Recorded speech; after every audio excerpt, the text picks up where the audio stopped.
નમસ્કાર મિત્રો, વાર્તા સાંભળવા માટે આવ્યા છો? ચાલો વાર્તાની શરૂઆત કરી। મારું નામ વિનોદ છે। હું દિલ્હી શહેરનો રહેવાસી છું। મારી ઉંમર 24 વર્ષ છે અને મારો પોતાનો સારો ધંધો છે। મારી પાડોશમાં એક ભાભી રહેતી હતી જેનું નામ મિત્તલ હતું। મિત્તલ ભાભીના પતિ અહીં નોકરી કરતા હતા। તેનું ઘર મારા ઘરની બરાબર સામે હતું અને તે અમારા ઘરે આવતી જતી હતી।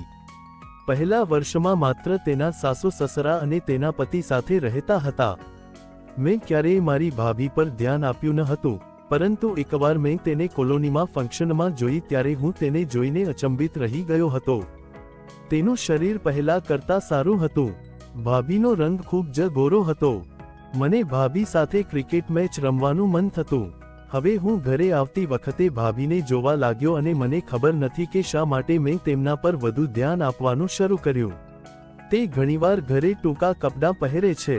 તે ફક્ત ટી શર્ટ જીન્સ પહેરતી હતી। હું તેના તરફ આકર્ષિત થવા લાગ્યો।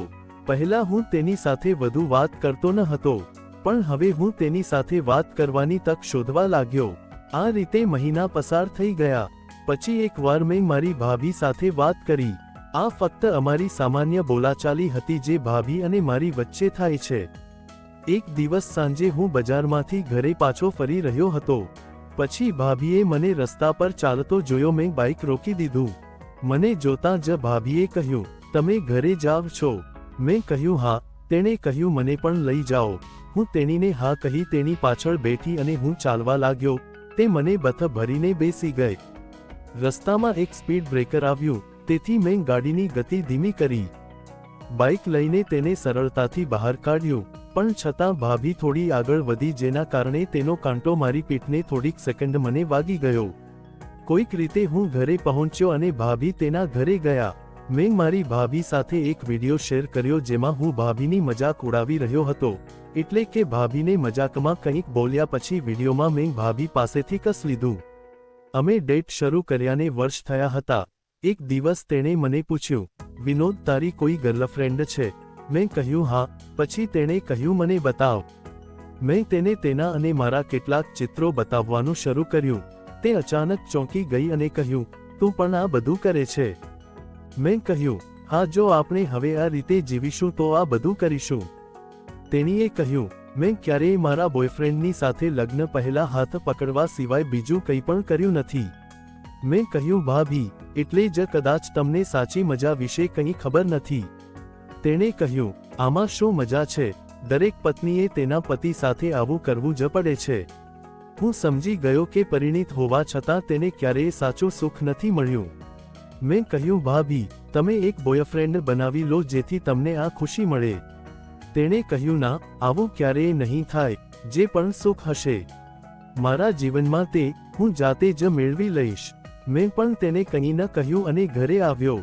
બીજા દિવસે મારી માતાને મારા મામાના ઘરે જવાનું હતું। તે ચાલ્યા ગયા અને હું 3 દિવસ ઘરે એકલો હતો।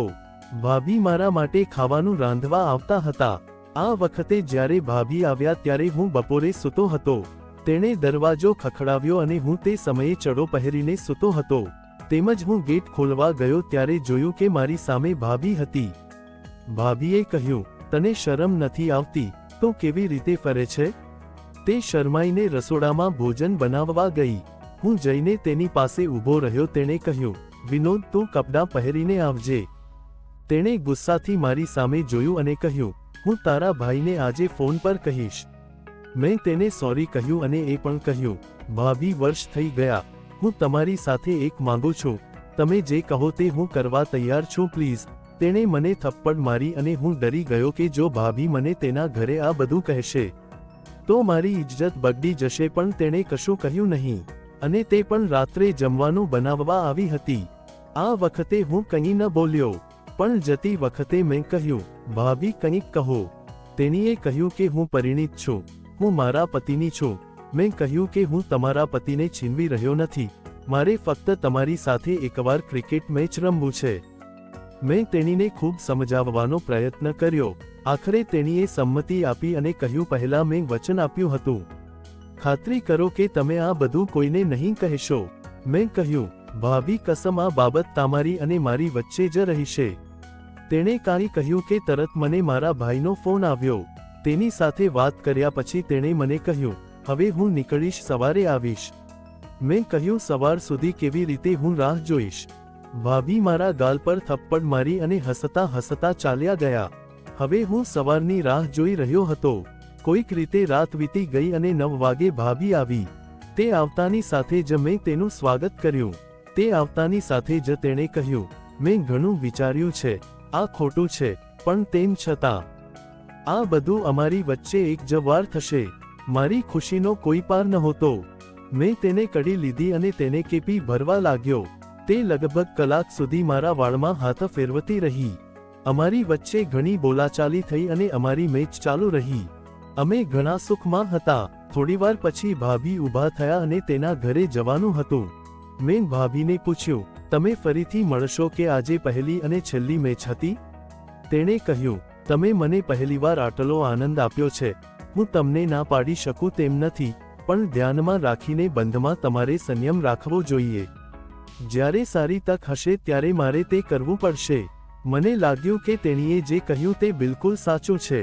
મહિનામાં એકવાર અમારી અને તેની વચ્ચે એક કાર્યક્રમનું આયોજન કરવામાં આવે છે. મારા હૃદયમાં ભાભી હજી સૌથી નજીક છે. ધન્યવાદ દોસ્તો સ્ટોરી સાંભળવા માટે.